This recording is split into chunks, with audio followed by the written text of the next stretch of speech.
Hey everyone, welcome to Real World Witness. My name is Chrissy. I'm your host. I am here without my sidekick Taylor today. She is nursing her little baby. Who's been kind of sick the last few days here, so I'm kind of solo. But I am here with my friend Julie, who is an ER Trauma Nurse Supervisor in the greater Los Angeles area, and she worked throughout the pandemic and she has seen it all. I mean, we talk a lot about what's happening in the world Seeing it and all is stuff. Yeah, very so I scary. thought, well, Julie is a wealth of information and she researches a lot of stuff. So I figured let me bring her on and we will talk about sort of the jabs and what's been going on since this 2020 nightmare began. So, hey, Julie, how are you doing? Good. How are you, Chrissy? Doing pretty good. So why don't you kind of give us a little bit about your background and, how did Uh, you end up being a trauma nurse supervisor? well, in 1975, I got the swine flu Oh, geez. vaccine. Okay, Yeah. and I got very, very sick from that. I spent 3 weeks in the hospital. I was 15 at the time, Oh my and I God. spent 3 weeks in the hospital. My parents were basically told at one point start making arrangements.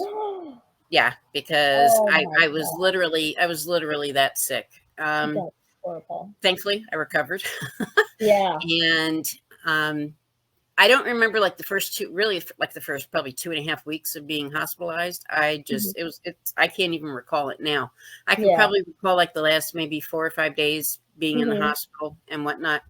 And I had such good nurses that were taking care of me that I Yeah. thought, this is really what I want to do. I want to be able to help people that are in need and whatnot. So I went, kind of changed my whole perspective on what I was going to Mhm. study. As far as in high school, I went from being, doing just basic business administration to doing a medical Mhm. end of it, and then went to college from there and Mhm. got my nursing degree and my NCLEX and all that. And I've had 3 kids and took time off. Yeah, took time off in Yeah. between all 3 of them because I thought that was important to do. Oh, yeah, for sure. And I've been doing this now, well, out here in LA area for probably the better part of 21 years now. So yeah, I've been Wow. I've been around the block a few times and Yeah, seen. I would say so. And then And I, the I spent 2.5, 3 years as an EMT on a volunteer Mhm. basis when we were in New Jersey. So yeah, I've Oh, seen a lot right. of stuff. Yeah, you've been and your whole family serves the community, which I Hmm. just want to say is Yes, amazing. thank you. Because it is about helping people, Yeah. but really helping people, not uh, adhering to these crazy narratives No, and I don't. I will never lie. I won't ever lie to a patient. I'm sorry. I just can't do yeah, it. If yeah, somebody asks me a what the pointed deal is. question, whether they should do this or they shouldn't do this or how this will react or whatnot, I'm not going to lie to them and say, "Hey, yeah, everything's going to be fine. You're going to be good." I won't Yeah. do that. Well, let me ask you when this whole illness, quote Mhm. illness, whatever began, uh, early part of 2020. What were you like? Were they prepping at your hospital, or what was Well, going on the there? basic thing was I started watching this probably in mid. It was right around probably a little bit before Thanksgiving in 2019. Hmm. I kind of keep a track, or not track, but I look at different things that are happening in Asia, in Europe, and whatnot, Hmm. because that generally comes to the United States at some Right. point in time because of air travel and everything. It comes here. So I saw what was happening in China toward the end of November Hmm. in 2019, and I thought, okay. Kind of kept an eye on it, didn't think too much of it. And because we have a large international airport out here, Hmm. we get a lot of traffic from China and whatnot, and Asia generally. So I thought, well, we'll just keep it, I'll keep looking at stuff, keep reading stuff, see what's going on. Hmm. And then the end of December of 2019, I got sick, Oh, really, geez. really sick for like 2.5 weeks. I just couldn't Yeah. shake this thing. It didn't have me to the point where I was down and out. I mean, I missed a few days of work, but I have never felt that tired in my life. Hmm. I mean, just the fatigue was absolutely unbelievable. Yeah, that's what And I I've think heard. and I think I had, but I think we had the original strain, and it went right through my family, went through my husband, my son, and myself. Boom. Okay. Wow. So then, we kept watching and seeing things, and I saw, basically, the first cases being reported in Washington. So I thought about you, Yeah. and I said, oh, great. If it's there, it's going to be here. And it Yep. probably was a few weeks later after that I think we had our first, our first confirmed case here. Was Hmm. anything huge and whatnot. And then, of course, people started, kind of filtering in, coming in, coming in, coming in. And then it was probably about mid-March, really, before we started wearing anything in the hospital. Any Yeah. kind of, face Any shield, kind of. masks, anything like that. Yeah. Right. And so what was the main thing that like the hospital was like, did you guys have any, were they like, did they bring all the supervisors together and be like, okay, this is what's going on? And So no, not really at first. I mean, at not at first it was first. just, we would just get daily updates from the health, from the county health Yeah. department here. Um, it really wasn't, we had a few meetings and everything just to be on the Yeah. lookout. If we saw certain characteristics that we thought could be this, then, obviously, we treated those patients differently than we had treated other Hmm. patients coming in through the ER. But yeah, nothing really out of the ordinary from any Yeah. other kind of, seasonal flu, that type of thing. Okay, that's what my next question was. So it didn't seem like anything was out of the ordinary, No, other than, not I really. mean, it was just a longer lasting strain Yeah. of the flu, in other words. Yeah, That's and what you it was obviously presenting with symptoms that were a little bit more severe than a flu. But it depended on the Hmm. patient. Right. For the more comorbidities a patient had, and in this instance, the people we really started seeing affected were people that had diabetes, Hmm. people obviously that had existing lung conditions like COPD, Hmm. chronic obstructive pulmonary disease, asthma, those type of patients, and especially patients that were obese. They were Hmm. they were really adversely affected. Yeah. And so when did, now, I heard about this remdesivir and all of that stuff Oh, the that happened. remdesivir. Yeah, or I never have said that right. It's called remdesivir. Remdesivir, yeah. Okay. So how many? First of all, in your facility, I mean, was it an obscene amount of people that were coming in with these with quote COVID, and how were they testing? Yeah. They were testing using the PCR test, which Hmm. we won't even We get now into the know. parameters of that.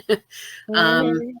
yeah, they were coming in, and we were we were doing PCR tests on everybody that was coming through the door. Hmm. Literally everybody that was coming through the door. Wow. And so, what were they saying about?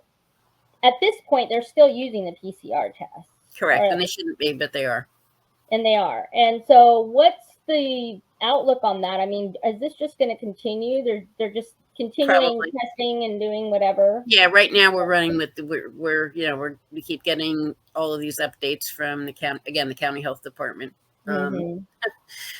which they keep talking about the BA.5 variant that's out Oh there. God. Um, we'll get into variants and all that Yeah. a In a minute. little bit later, but yeah, Yeah. you know, I mean, what have you seen? Vaccinated versus unvaccinated. What's your? I mean, as far right as now, right like now, all the yeah. people we have in the hospital right now are vaccinated. Okay. And when you say they're in the hospital, they are admitted into the hospital. Yes, and And there's are they on machine? Are they on the, breathing no, they're machine? not. They're not on ventilators, but they're on oxygen. They're on Hmm. supplemental oxygen. Um, and they're just very sick. They're Yeah. very And what's sick. the protocol? I mean, are they still giving out the remdesivir, or what are they doing for that? At times, it's Hmm. not as much now as it Compassionate. was at the height of all of this. Hmm. I think mainly because we see that the issues with remdesivir. Hmm. It does lead to kidney failure. It does lead to organ failure. Yeah. There's no, look, this thing was developed for Ebola. It failed. It Hmm. was, then they tried using it on the original SARS virus. That it failed. They used it on MERS. It failed. Mm-hmm. This is not a good drug. It just isn't. And what would you say if people, what is the main thing that you have seen that you would want people to know about what's going on now with these jabs and the boosters and all of that? Because that's a whole other thing. They're trying. To me, each successive jab that you get or each successive injection that you get weakens your immune system. It weakens your innate immune. You have an innate and an adaptive immune system. Okay. And these injections weaken that system. I mean, our immune system works in a way where it works with, it stops illness, or it doesn't stop illness, but the healthier your immune system is, the better off that you are. Okay. So if you have, comorbidities, like I mentioned before, diabetes and whatnot, the more comorbidities you have, the less effective technically your immune system tends to be. Okay. So if you're taking an injection or you're getting an injection that's weakening that, you're going to be subjected to, environmental areas that are going to, or I'm trying to think of the right word. Yeah. Environmental biological issues, that are going to affect you more than had you not had those. Okay. So the weaker your immune system is, the more vulnerable you're going to be to anything in or around you that could potentially make you ill. Right. And the immune system, our God-given immune system was basically created because, yes, the narrative that I got, from a neurologist here in Washington State is that, there's viruses within your body. And so the reason that you have to have these jabs is because, it fights against all of that. And that's just not the case, because our God-given immune systems, I mean, what did we, prior to this, I mean, if this was really the way that we were supposed to live, with, all these crazy jabs and boosters and everything like this, it would have been, we would have had to do it for centuries ago. Like, why is it now that they're pushing it? They're pushing it. And this is and I want to remind everybody, this is an this is an experimental jab. That's correct. We're still under the emergency use authorization. Yes. Right. We're still under the emergency quote authorization, but the emergency is over in the sense. It's been over for quite a while. It's been over for a while, and there's no need. You can't. A vaccine, basically, it takes between 7 to 10 years for them to do trials. Or more. Yeah, or more. To do trials on, first they do animal studies, they do people studies, they do a whole litany before they even think about releasing it to the public. This was an experimental vaccine that was released under an emergency situation. Correct. The emergency is gone. Why are they still? They're pushing these things that, now the kids have to have it. I mean, that just angers me to no end. And then you say, well, what's the purpose of that? There was a list, and I don't know if I have it listed here. Anyway, I'm going to try and share my screen. I've never done this before. So this is the list, Children's Health Defense List. Okay. From 1986. Let me see. Where's my? I think I know the document that you're talking about. Okay, but anyway, what it is here. I'll just do the number of vaccines that children had to get in 86 as opposed to now is astronomical. Okay, so originally in 1986, it was 12 shots. Correct. 25 antigens and 8 diseases. This is as of 2019. 54 shots, 70 antigens, and 16 diseases that they've added. Okay. Yep. And it's not necessary. No, it's not. I mean, these kids, especially healthy kids. Now, yes, there are, different situations with every child. I mean, don't get me wrong. I'm not saying it blanket, but there's a man-made substance that we do not understand. This is what the long-term and the short-term effects are. Why are they still pushing that? I mean, what's your analysis of that situation? Why they're still pushing these Yeah. injections? Because first off, these are not vaccines. A vaccine confers immunity, which means that once you get the injection, kind of like on my arm here, I have a smallpox vaccine. Okay. Yeah. Mm-hmm. From when I think I got that probably when I was like a year old. Yeah. If I had somebody that came by that had smallpox, I would never have contracted smallpox because the vaccine conferred immunity to me. These Correct. injections do not do that. People that get people that get injected for COVID-19 still come down with COVID-19. They still contract it. They still transmit it.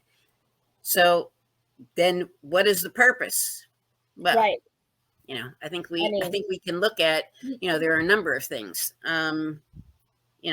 Fertility is dropping rapidly in women and in men, especially men that have received the Pfizer injection. Their fertility rate is really dropping off. Then, you look at what is contained in these injections. Pfizer and Moderna have only given us 50% of what is contained in the injection. They refuse to give the other 50%. And they tried to hide. Pfizer tried to hide it. They wanted to hide it for 75 years. Yeah. Why would you want to hide something for 75 years if it's okay? Yeah, exactly. And, people want to know, like, where to look and everything. Go to the frontline doctors. Dr. Lenko, he's done a lot of research and stuff. I mean, may he rest in peace. He died recently. That was a huge loss. Yeah, it was. It was a huge loss for the whole movement because people need to understand what is in these vaccines. This is all about, and I mean, okay, it's so hard to explain this, but it's about being able. What they did was there are patents on all these vaccines. Okay, they've all been patented. Well before. Yep. You can go look it up. U.S. patent government website. Okay, they don't hide. 2016 for the Moderna injection. Yes, and they've been working on this stuff for years. And what was very interesting, the neurologist that I was referring to earlier that I spoke to, she was like, "Oh, well, no, they've been testing this for 10 years." Even before that. I'm like, okay, so you're telling me they released this under emergency thing. We think it's an emergency vaccine that is just new, but is it? Like, this whole pandemic has been, it's all been planned. And I don't want to sound like a nut job or a conspiracy theorist, but there are things within this vaccine. If you look up Yuval Noah Harari. Oh. Yeah. That guy, he's Klaus extremely Schwab, who is the president he's of very the World dangerous. Economic Forum. He is Klaus Schwab's sidekick. He's his right-hand man. He's basically Schwab's mentor, really. Yes. Kind of his sensei, if you really want to go that route. And he literally talks about making humans hackable animals. Yeah, transhumanism. How do you do that? Yeah, transhumanism. Well, you do that when you inject all this stuff into people. And, exactly. There's the 5G towers, the EMF towers. I mean, that's a whole other show I'll have to go into. But for this, I mean, and I want to also bring up the fact that mRNA that's in these vaccines tags your DNA, which effectively, what people don't understand is that if your DNA is God-given, it's a code. It's a God-given code, your DNA. It's the human genome code. That's what it is, a human being, okay? The mRNA tags your DNA, then you're not human anymore. That's the whole point of all of this, because if you're not human, you don't have any human rights. No, you don't. And so then not only that, but this vaccine, they've been doing studies on all this, and it continues to produce spike proteins. Correct. And the spike proteins, what happens is they glob onto they glob onto your organs and other things, and I believe, in my assessment of it, I believe that it brings up, or it creates, these other issues, health issues, these other Yeah, it does. diseases. Well, the biggest problem, we were first originally told when these injections came out that they were going to stay in the deltoid muscle, going to be here until it detected that you had contracted COVID, and then it would, it would work. Okay. That's not the case. Within 6 to 36 hours, these spike proteins in these injections are all throughout your body. They go to the brain, they go past the blood-brain barrier, they go to your heart, they go to your lungs, they go to your liver, they go to your pancreas, they go to, in women, they go to the ovaries, in men, they go to the testes. They go to basically every major organ in your body. And a lot of, I know I've been reading some reports from embalmers and from pathologists that, and forensic people that are doing autopsies and medical examiners, and these bodies are being loaded with spike proteins, the organs. Wow. Yeah, it's horrible. I mean, some of the embalmers are pulling out these long, they almost look like rubbery, I don't even know how to describe it. I mean, it's a blood clot, but it's not a blood clot. They're kind of white. They're very fibrous looking. That they're coming out of the carotid when they're, when they go in to, to cleanse out the arteries and the veins to remove blood, because they're going to, inject formaldehyde into the decedent.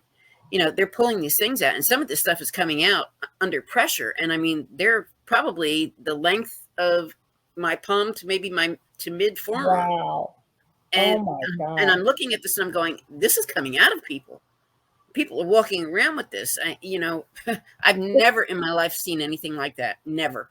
Wow. That is just scary. I mean, and the thing is all these people, the reason that I wanted to discuss this today is because you have to pay attention to what it is that you're putting in your body. You have to know what is in these things. And if it's an experimental thing, if it, no matter what the situation is in the world, you have to use discernment. You have to start paying attention. You cannot be, especially, I'm so angry that people are bringing their babies in and getting these injections. First off, this illness is not dangerous for children unless children have, an existing congenital condition that would make them susceptible to something. But for most kids, they're not even going to know that they had this. Okay. If they wind up contracting COVID-19, they'll get the runny nose, they'll get the cough. They might fake a fever for 24 hours, but it's going to be just like a normal virus for them. Okay. They will clear it much easier because most children don't have comorbidities that many adults have. And that's another problem. I mean, we have such an obesity issue in our country. And it doesn't, it's not addressed. I mean, you look at all the fast food places. Look, I like a McDonald's cheeseburger just like everybody else. Right. But there are people who literally live on this stuff, and then, you've got the other side where we have so many people, especially out here, in California, we have so many homeless people, especially in the greater LA area. But yet the homeless population out here was not adversely affected by COVID-19. Yeah. And don't you think that they should have been more at risk than anybody? Yeah. They were out in the elements. There's a high proportion of people that have drug problems. There are a high proportion of people that have alcohol dependency. So you have all that going on. The sanitary conditions we don't even want to go into. So all of those factors, and yet they were the least adversely affected group of anybody. Why is that? Why is that? That means, if it was because they were out in the sunshine and they were out in the air, and viruses, especially here, most of the time in Southern California, it does not really get that cold. Yes, we have cold spurts and whatnot through the winter, but for the most part, we're usually in the 70s. Right now, Yeah. we're in the 90s and getting to 100 this week, Oh my which is God. where I I hate don't this. know how you do it. Yeah. I'm like 65 over here and it's like partly sunny. And, Yeah. but there and again, okay, viruses do not tend to survive in bright sunshine and in temperatures that are above 75 degrees. Mm-hmm. They just don't. It's Right. why cold, why traditionally colds very rarely appear in the summer. Right. And I want to say too, viruses, I mean, the coronavirus, if you look in the American medical dictionary, Mhm. not the new ones, because No. I went and they switched a lot of stuff, but I found one from, I think it was like 1990 or something like that. And it said a coronavirus is the common cold. That's all it is. Yes. It's Yeah. just, and you know what? I mean, this was called COVID-19. I mean, there were Mhm. 18 strains before it. And let me just touch upon, does anybody remember the H1N1 quote pandemic during Yes. Obama's reign of terror? Mhm. I mean, I didn't even know there was one. I didn't even know it was a pandemic. Yeah. I was, when I was researching all this stuff in the pandemics and the histories and stuff, I'm like, wait a minute, where was I? I mean, I don't remember that at all. They barely even did anything. So there's Yeah. another nefarious reason for all of this, because through, and think about this. I mean, in 1918 they did the whole there was the whole what was That was it? the first flu pandemic. Yeah. Yeah, the first Spanish flu flu. pandemic. And that's another thing, I mean, we'll have to get into that because the history of that is crazy too. I mean, But look, technically, the 1918 flu we're still dealing with. yeah, The flu that exactly. you have today is an offshoot of that flu. Right. And I mean, So, and the fact of the matter is we're all living, I mean, let's go back to, 50s and 60s and 70s. I mean, what did you do when you had a cold? And your fever? You stayed home. they stayed home. You had some soup. Yep. And that was it. I mean, like, in this constant thing about getting vaccinated all the time. Now, I wanted to bring up the Canadian Prime Minister, I guess it Trudeau. was Trudeau, but in his health guru guy, whatever, was out there yesterday saying that this is really interesting, because I was like, are you kidding me? It says if you've let's see, here it goes. It says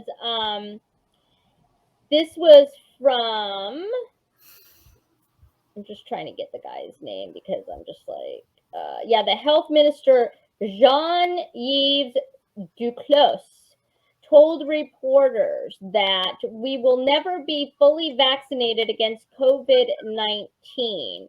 And he was preparing Canadians for the return of the vaccine in the fall. We must continue to fight against COVID. We want to be prepared. And then he says here, this is what I couldn't believe it. He says, he explains that up to date means you have received your last dose, meaning booster, in the last 9 months. He says, quote, if you've already received your first booster, that's great. But he suggested that to check if they're eligible for a second or a third booster to remain on top of vaccinations. Now, let's just go back really briefly to what you were saying, Julie. You were saying that, when you got inoculated against the smallpox, like I did, Yeah. never had it. You have a vaccine. No. It takes care of it. You don't need to have That's these correct. boosters You and don't everything. you don't need to have, when, it's just like with people that have gotten the MMR, measles, mumps, rubella vaccine. Yeah. Okay.